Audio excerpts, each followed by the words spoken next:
అందరికీ హాయ్ అండి. ఈరోజు నాకు కొంచెం మైల్డ్ స్ట్రోక్ వచ్చిందండి. అంటే కొంచెం గుండె నొప్పిలాగా వచ్చింది. సడన్గా హాస్పిటల్కి వెళ్ళాను, చూపించుకున్నాను. డాక్టర్ కొంచెం మైల్డ్ స్ట్రోక్ వచ్చింది, మళ్ళీ రాకుండా చూసుకో, టెన్షన్ పడకుండా చూసుకో అని చెప్పారండి. వెళ్ళాను, వచ్చాను, ఇందాకే వచ్చానండి. సో ఫ్రెండ్స్, వస్తుంటే దారిలో ఏమనిపించిందంటే, పాపం ఒక అతను నేనే అంటే నాకన్నా ఘోరంగా ఉన్నాడండి. చాలా పెద్ద వయసు ఆయన.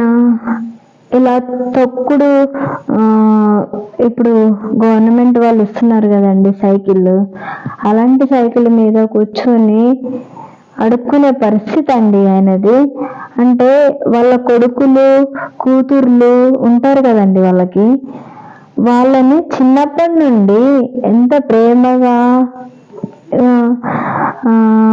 అన్ని విధాలుగా కంటికి రెప్పలాగా చూసుకున్న తల్లిదండ్రుల్ని ఆ విధంగా రోడ్డు మీద వదిలేసి వాళ్ళ పాటికి వాళ్ళు హ్యాపీగా వాళ్ళు చదివిస్తేనే కదండి వీళ్ళు ఈరోజు ఏసీ రూమ్లో కూర్చొని ఎంజాయ్ చేస్తూ భార్య బిడ్డలతో హ్యాపీగా ఉంటున్నారు. కన్న తల్లిదండ్రులను మాత్రం రోడ్ల మీద వదిలేస్తున్నారు.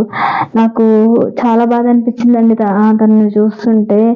పాపం ఎంత హీనంగా ఉన్నాడంటే ఆయన, చాలా ఘోరంగా అనిపించిందండి.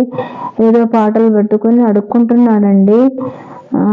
పాపం కాలు కూడా లేదనుకుంటా, అడుక్కుంటున్నాడు. చిన్నప్పటి నుంచి, పుట్టిన కాడ నుంచి అంత బాగా చూసుకొని, అంత పెద్దోళ్ళని చేసుకొని చదివించి అంత పెద్దోళ్ళని చేసి, వాళ్ళకి పెళ్ళిళ్ళు చేసి అన్నీ చేసి, ఇన్ని చేసిన తల్లిదండ్రులకి మనం పెద్దయ్యాక వాళ్ళకి కనీసం 3 పూటల అన్నం పెట్టలేని పరిస్థితుల్లో కూడా ఉన్నారండి ఇప్పుడు. అలాంటి పరిస్థితి ఎందుకండి? తల్లిదండ్రులను బాగా చేసుకునే వాళ్ళు నా దృష్టిలో చాలా వేస్ట్ అండి. ఎప్పుడు అలా చేయొద్దండి. తల్లిదండ్రులని ఎలా చూసుకోవాలంటే, మీరంతా బాగా చూసుకోకున్నా వాళ్ళకి కనీస అవసరాలు, కనీసం 3 పూటల తిండి పెట్టండి. అంతేగాని అలా రోడ్ల మీద వదిలేస్తుంటే, ఈరోజు నేను చూసానండి, హాస్పిటల్కి వెళ్ళి వస్తుంటే చూశాను. చాలా బాధ అనిపించిందండి. సో ఫ్రెండ్స్, ఏంటంటే ఎప్పుడే కానీ మనల్ని కని పెంచిన తల్లిదండ్రులను అలా రోడ్డు పైన వదిలేయొద్దండి. పాపం వాళ్ళు దీనంగా అడుక్కుంటుంటే, అందరూ ఉంటారు, వాళ్ళకి లేరని కాదు, అందరూ ఉంటారు. కానీ అలా అడుక్కునే పరిస్థితి వాళ్ళకి ఎందుకండి? మీరందరూ ఉన్నారు కదా, మనం అందరం ఉన్నాము. వాళ్ళకు 3 పూటలు తిండే కదండి కావాల్సింది. వాళ్ళు ఏం కోరుకుంటున్నారు మీ నుంచి? ఏం లేదు కదండి. సారీ అండి, మీ నుంచి అన్నాను. మన నుంచి ఏం కోరుకుంటున్నారు? 3 పూటలు తిండి తప్ప వాళ్ళకి ఆస్తులు అవసరం లేదు, ఏది లేదండి. ఉన్నది మొత్తం మనకే చెప్పేశారు కదండి. చాలా బాధ అనిపించిందండి. మీతో షేర్ చేసుకోవాలనుకున్నాను, షేర్ చేసుకుంటున్నాను. సో ఫ్రెండ్స్, ఏదైనా తప్పు మాట్లాడితే ఐఎమ్ సారీ అండి. ఈరోజు నాకు కొంచెం మైల్డ్ స్ట్రోక్ వచ్చిందండి.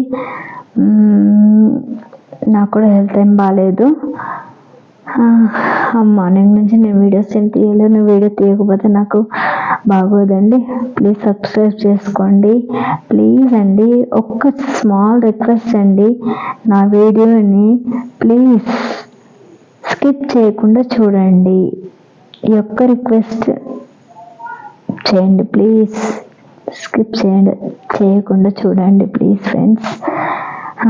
చాలామంది నన్ను ఆదరించారు, చాలా బాగా రెస్పాండ్ అవుతున్నారు అందరూ.